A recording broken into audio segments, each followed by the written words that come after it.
దేశంలో నిత్యావసరాలకు లోటు లేదని ప్రకటించింది కేంద్రం. ప్రస్తుతానికి కరోనా వ్యాప్తి కంట్రోల్లోనే ఉందంటున్నారు అధికారులు. కరోనా నియంత్రణ చర్యలపై కేంద్ర అధికారులు మీడియాతో మాట్లాడుతున్నారు. లైవ్ చూద్దాం. आर्थिक व्यवस्था को सुदृढ़ बनाने के लिए और नागरिकों को कुछ सुविधाएं प्रदान करने के लिए लॉकडाउन के दौरान कुछ गतिविधियों की अनुमति दी गई है। 26 अप्रैल तक देश में लगभग 80% से अधिक गेहूं की खेती की कटाई हो चुकी है। 2000 से अधिक मुख्य मंडियां यानी 80% मंडियों का संचालन प्रारंभ हो गया है। दाल और तिलहन की खरीद जारी है। किसान रथ ऐप ने कृषक और व्यापारियों के बीच लॉकडाउन के दौरान खरीद एवं बिक्री को सरल कर दिया है। 80,000 से अधिक कृषक और 70,000 से अधिक व्यापारी किसान रथ ऐप पर पंजीकृत हैं। मनरेगा के तहत भी कार्यों ने गति पाई है। वाटर कंजर्वेशन और इरिगेशन जैसे लार्ज कम्युनिटी असेट्स पर भी मनरेगा के तहत काम शुरू हो गया है और 2 करोड़ से ज्यादा श्रमिकों को रोजगार प्राप्त हुआ है। सर्वे के अनुसार लगभग 60% फूड प्रोसेसिंग यूनिट्स ऑपरेशनल हो गई हैं। स्पेशल इकोनॉमिक जोन्स में 2,825 इकाइयां और इसके अलावा 350 एक्सपोर्ट ओरिएंटेड यूनिट्स भी क्रियाशील हो चुकी हैं। ग्रामीण क्षेत्र में निर्माण कार्यों से, ईंट भट्टों के संचालन से और सड़क परियोजनाओं इत्यादि के प्रारंभ होने से स्थानीय और प्रवासी श्रमिकों को फिर से रोजगार मिल रहा है। ये आवश्यक है कि इन सब कार्यों को करते हुए हम सावधानी बरतें, राष्ट्रीय निर्देशों का पालन करें, जैसे सोशल डिस्टेंसिंग, मास्क पहनना तथा स्वच्छता नियमों का और हेल्थ प्रोटोकॉल्स का अनुपालन करना। जैसे मैंने आप सबके साथ साझा किया था, गृह मंत्रालय द्वारा आपदा प्रबंधन अधिनियम के अंतर्गत गठित इंटर मिनिस्टीरियल सेंट्रल टीमों ने संबंधित राज्यों में पहुंचकर अपना काम शुरू कर दिया है। इन टीमों में वरिष्ठ स्तर के प्रशासनिक अधिकारी थे, सीनियर पब्लिक हेल्थ स्पेशलिस्ट और नेशनल डिजास्टर मैनेजमेंट अथॉरिटी से भी स्पेशलिस्ट थे। उनकी एक्सपर्टीज हम राज्यों के साथ शेयर करना चाह रहे थे, जिससे कि केंद्र और राज्य सरकार मिलकर कोविड-19 के नियंत्रण में सफलता पा सके। आज मैं 2 टीमों के फीडबैक के बारे में आपको जानकारी देना चाहूंगी। पुणे में आईएमसीटी ने विस्तृत दौरे किए हैं। उन्होंने पिंपरी, चिंचवाड़, खरलवाड़ी और बारामती कंटेनमेंट जोन्स के साथ साथ प्रवासी मजदूरों के शेल्टर कैंप्स, सब्जी बाजार, पीडीएस की दुकानें, जिला परिषद का कंट्रोल रूम, नगर निगम का वॉर रूम, अस्पतालों इत्यादि का दौरा किया है। आईएमसीटी ने पाया कि पुणे में कोविड-19 का डबलिंग रेट 7 दिन है, जो बाकी देश की तुलना में थोड़ा सा ज्यादा है, और जहां देश में 23 सैंपल पर कोविड पॉजिटिव केस का एवरेज है, वहां पुणे में 9 सैंपल पर कोविड पॉजिटिव केस है। आईएमसीटी ने सुझाव दिया है कि हाई रिस्क व्यक्तियों की पहचान तेजी से की जानी चाहिए, टेस्टिंग बढ़ानी चाहिए, सर्वेलेंस बढ़ानी चाहिए, कॉन्टैक्ट ट्रेसिंग में भी तेजी लानी चाहिए, और जिससे कि हम ये कार्य पूरा कर सके। स्लम्स में, बाजारों में और अन्य स्थानों पर जहां सोशल डिस्टेंसिंग का पालन ठीक से नहीं हो पा रहा है, वहां प्रोटोकॉल का सख्ती से पालन कराना जरूरी है। स्लम्स में होम क्वारंटाइन के स्थान पर इंस्टीट्यूशनल क्वारंटाइन को बढ़ावा देना जरूरी है। डॉक्टर्स और अन्य पैरामेडिक स्टाफ, पुलिस अधिकारी, आवश्यक वस्तुएं और सेवाएं उपलब्ध कराने वाले दुकानदार और फल सब्जी के विक्रेता में भी कई लोग के कोविड पॉजिटिव पाए गए हैं। ये चिंताजनक है, क्योंकि ये लोग प्रतिदिन बहुत से लोगों से संपर्क में आते हैं। आईएमसीटी ने सुझाव दिया कि इन वर्गों में प्रोटोकॉल्स का अनुपालन सुनिश्चित किया जाए, ताकि वे अनजाने में ही कोविड संक्रमण के कैरियर या सोर्स ना बने और स्वयं की भी सुरक्षा कर पाए। आईएमसीटी ने महाराष्ट्र के माननीय मुख्यमंत्री जी, राज्य के गृह मंत्री जी एवं वरिष्ठ अधिकारियों के साथ भी वीसी पर विचार विमर्श किया। अब मैं आपको जयपुर की आईएमसीटी के बारे में बताऊंगी। जयपुर की आईएमसीटी ने पिछले कुछ दिनों में डिस्ट्रिक्ट के hospitals, quarantine centres, containment zones और मजदूरों के लिए स्थापित रिलीफ कैंप्स का भी दौरा किया।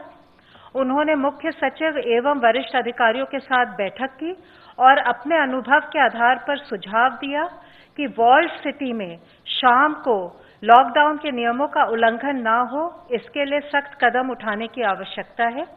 उन्होंने कहा कि इस पर ध्यान दिया जाए कि राशन और आवश्यक वस्तुओं की सप्लाई और भी व्यवस्थित हो। क्वारंटाइन कैंप्स को आवासीय क्षेत्रों से दूर ले जाने की आवश्यकता है। उन्होंने टेस्ट के रिजल्ट्स की गति बढ़ाने पर बल दिया। उन्होंने ये भी सुझाव दिया कि गैर कोविड अस्पतालों की भी पहचान की जाए ताकि लोगों को अन्य चिकित्सा सेवाओं की सुविधा मिल सके। आईएमसीटीज ने दोनों डिस्ट्रिक्ट्स में पाया कि स्थानीय प्रशासन लगन और निष्ठापूर्वक कार्य कर रहे हैं और इन सुझावों से स्थिति को बेहतर बना सकेंगे। कोविड-19 की चेन को हम तभी तोड़ पाएंगे अगर लॉकडाउन के नियमों का अच्छी तरह से पालन हो। इसके लिए ये बहुत आवश्यक है कि हम सब नियमों का पालन करें और सभी राज्य सरकारें लॉकडाउन के वायलेशन पर कड़ी कार्रवाई करें। धन्यवाद। धन्यवाद। Health ministry representative please.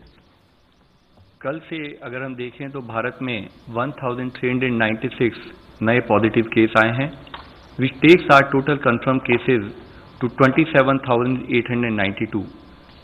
20,835 people जो हैं वो एक्टिव मेडिकल सुपरविजन में हैं। पिछले एक दिन में 381 पेशेंट्स आर फाउंड क्योर्ड, जिससे कि हमारा total persons who have been cured the number become 6,184। इसको अगर हम देखें तो हम पाते हैं कि हमारा रिकवरी रेट 22.17% हो चुका है। And the positive news is कि हम देख रहे हैं कि प्रोग्रेसिवली हमारे रिकवरी रेट में इजाफा हो रहा है, हमारा रिकवरी रेट बढ़ रहा है। 16 डिस्ट्रिक्ट हैं देश के जहां पर कि पिछले 28 दिनों से कोई केस रिपोर्ट नहीं हुआ है। इन डिस्ट्रिक्ट्स में 3 नए डिस्ट्रिक्ट ऐड हुए हैं। अगर आप देखें 24 अप्रैल से अब तक में, वह है गोंदिया महाराष्ट्र में, देवनगेरे कर्नाटक में, लखीसराय बिहार में।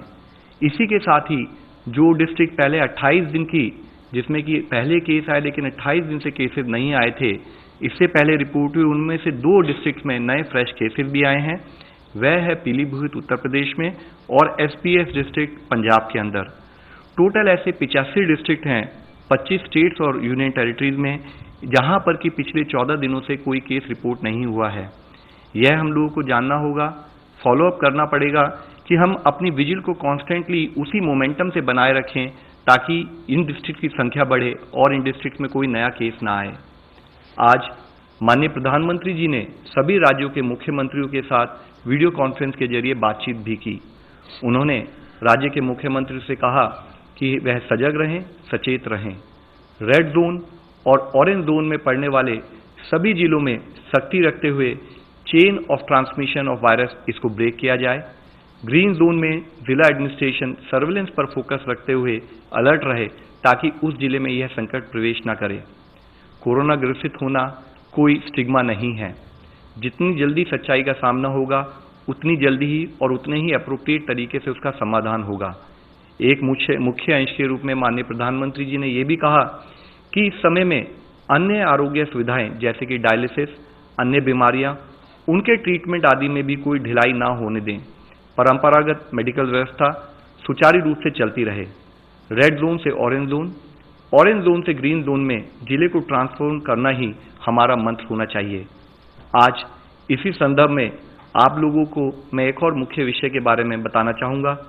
आप सभी को पता है कि हम एक इन्फेक्शियस डिजीज से लड़ रहे हैं और इस लड़ाई में हमें सबका साथ चाहिए, लेकिन कभी कभी लैक ऑफ अवेयरनेस या लैक ऑफ प्रॉपर अंडरस्टैंडिंग के कारण हमारे मन में फियर या पैनिक घर कर लेता है और जो पॉजिटिव पेशेंट्स होते हैं या जो हमारे फ्रंटलाइन वर्कर्स काम कर रहे हैं, हम उनके साथ स्टिग्मा एसोसिएट करने लगते हैं। हम उन्हें स्टिग्मेटाइज करते हैं, हम उनके साथ भेदभाव करते हैं। लेकिन हमें समझना होगा कि हमारी लड़ाई बीमारी के साथ है, ना कि बीमार व्यक्ति के साथ। इस स्टिग्मा के चलते हुए कई बार पेशेंट्स भी अपने आप को छुपाने की कोशिश करते हैं और ट्रीटमेंट लेने से कतराते हैं। इससे न केवल उस पेशेंट को हार्म होता है, उसकी फैमिली को हार्म होता है, बल्कि पूरी सोसाइटी को नुकसान होना संभव है। जरूरत है कि हम पेशेंट्स का साथ दें, उसके साथ खड़े हों और उसका सपोर्ट बने। हमें मिस इन्फॉर्मेशन और पैनिक को फैलने से रोकना है। कोविड-19 के स्प्रेड के लिए किसी भी कम्युनिटी या एरिया को लेबल नहीं करना है। खास करके हेल्थ केयर और सैनिटरी वर्कर्स या पुलिस को टारगेट नहीं करना चाहिए, क्योंकि वे हमारी मदद के लिए कार्य कर रहे हैं। स्टिग्मा के इस डीप रूटेड इशू को एक इंटेंसिव कैंपेन के माध्यम से आज हम सबको मिलकर एड्रेस करने की जरूरत है।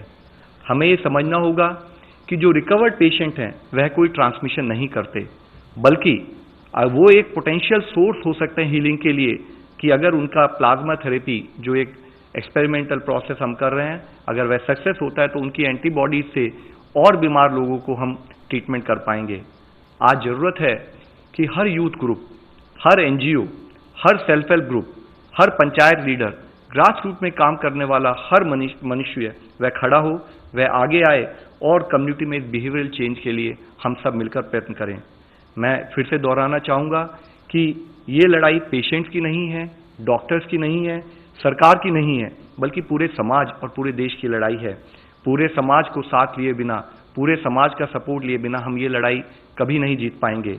हमारे फ्रंटलाइन वर्कर्स हमारे प्रोटेक्टर्स हैं, हमारे चैंपियंस हैं। हमें उनके साथ भेदभाव नहीं करना है, तो क्योंकि नहीं तो फिर हमारी रक्षा कौन करेगा। इस निस्वार्थ रूप से जब वह हमारी सेवा करने के लिए अपनी जान को जोखिम में डालकर काम कर रहे हैं, तब जरूरत है कि हम उनके सपोर्ट के लिए खड़े हों। हम उनको, जैसे अब तक हमने जनता कर्फ्यू और अदरवाइज भी उनको हमने जिस तरह से सम्मान दिया है, वह सम्मान हमारा कंटिन्यू रहे। और इसी संदर्भ में मैं आप लोगों को दिखाना चाहूँगा कि कैसे हमारे जवान, चाहे वह पुलिस हो या अर्धसैनिक बल के जवान हो, कैसे वे अपनी जान को जोखिम में डालकर हमारी सुरक्षा कर रहे हैं। हम सभी को चाहिए कि हम उनका आभार व्यक्त करें, उन्हें उचित सम्मान दें।